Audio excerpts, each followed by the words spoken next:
गुरुदेव, कल एक शंका आई थी कि हम एक दूसरे की निंदा करते हैं तो उसका क्या फल है।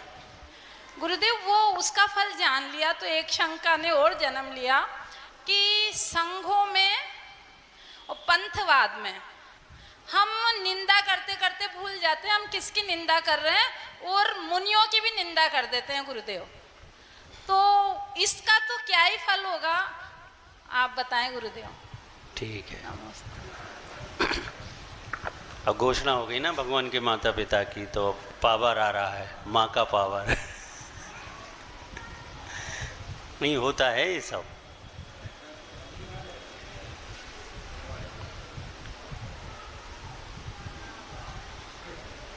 प्रश्न ये है कि अगर श्रावक की निंदा करे तो क्या फल था। कल बात चली थी, प्रश्न था तो उत्तर दिया था। और श्रावक मुनि की निंदा करे। अभी अपन संस्कृत का चक्र विधान कर रहे हैं, आज समाप्त हो गया, कल हवन है। श्रीपाल जो इस विधान का मुख्य पात्र है, मान लो किस चीज की सजा थी? कोढ़,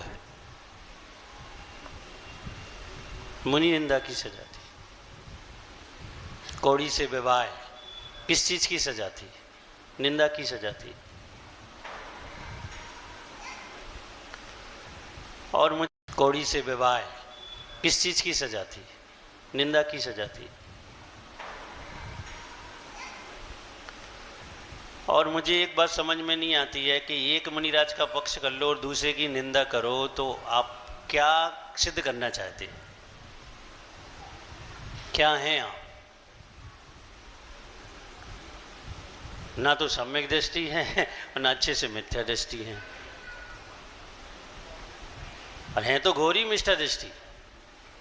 क्योंकि आप लाख का समर्थन करो और एक मुनिराज का विरोध करो तो मिथ्या दृष्टि तो हो ही आओ।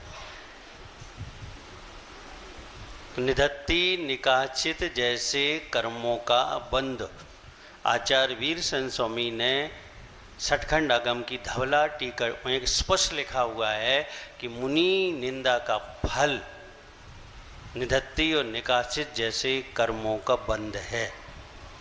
भगवान पाशनाथ तीर्थंकर प्रकृति की सत्ताधारी थे, ब्रज विषम नारद सैननधारी थे, उसी भाव में तीर्थंकरों के मोक्ष जाने वाले थे, फिर भी कमट ने उपसर्ग कैसे कर दिया? तो निधत्ति निकाचित कर्म आसानी से निर्जरा नहीं हो सकती, उसे भोगना ही पड़ता है।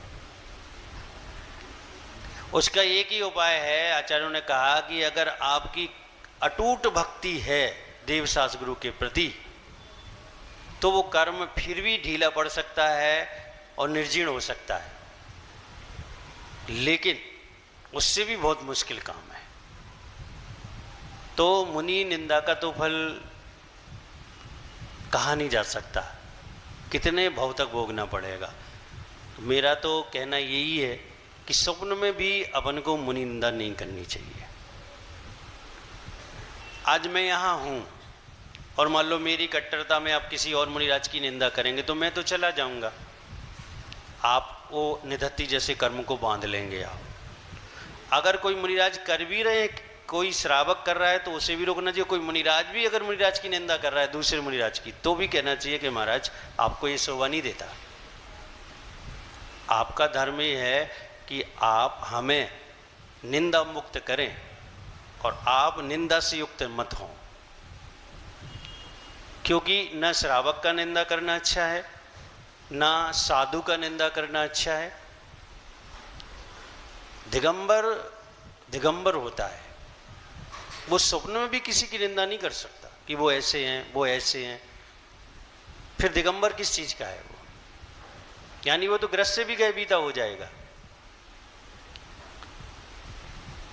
हाँ, आपको किसी की तारीफ नहीं करना है तो आप बाध नहीं है। किसी की आपको तारीफ नहीं, किसी मुनि को, मुझे मान लो मेरे को किसी की तारीफ नहीं करना, तो मैं बाध्य नहीं हूं कि मैं किसी की तारीफ करूं। उससे ना मेरा नुकसान है ना कोई फायदा है। लेकिन अगर मैं किसी की निंदा करता हूं या कोई भी दिगंबर साधु किसी की निंदा करता है तो वह भी निधत्ति निकांक्षित जैसे कर्म का ही बंध करेगा। ये आगम प्रमाण है। तो निंदा तो स्वप्न में न श्रावक को किसी की करनी चाहिए, ना साधु की किसी को करना चाहिए, सबको तारीफ ही करनी चाहिए, प्रोत्साहन बढ़ाना चाहिए, क्योंकि वो भी दिगंबर है। आचार्य विमल सागर जी का एक उदाहरण आता है कि किसी ने उनसे किसी साधु की निंदा की उस समय। तो आचार्य विमल सागर जी ने उसे बहुत आश्चर्य से देखा और पूछा, 2 टाइम आहार करते हैं क्या वो? तो वो रह गया, क्या पूछ रहे, केस लुंच नहीं करते क्या? रह गया वो, पैदल नहीं चलते क्या? तो महाराज ने कहा कि जवाब दो। रह गया वो, पैदल नहीं चलते क्या? तो महाराज ने कहा कि जवाब दो। नहीं, बोले तो सब करते। तो बोले तू किसकी क्यों निंदा कर रहा है? जब वो 2 टाइम खाने लग जाए तब मेरे पास आके उनकी बुराई करना। तो जब वो केस लॉन्च करना बंद कर दें तब आके मेरे पास बुराई करना। इसके पहले अगर आप बुराई कर रहे हैं तो निधत्ति निकांक्षित जैसे कर्म का ही आश्रय करोगे, बंद करोगे। आपको शत्रु की भी बुराई करने का अधिकार नहीं है।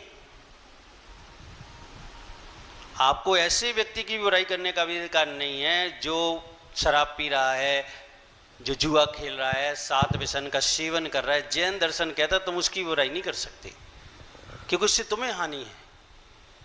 अभी तो वो ये कहता है कि उसे समझाओ, उसे मार्ग पर लाओ। तो जब हम ऐसे आचरण करने वाले व्यक्ति की निंदा नहीं कर सकते हैं तो महान आचरण करने वाले की कैसे कर सकते हैं? स्वप्न में भी नहीं करना चाहिए, और नहीं करोगे तो निधत्ति निकांक्षित जैसे कर्मों से बचे रहोगे, वरना नहीं बच पाओगे।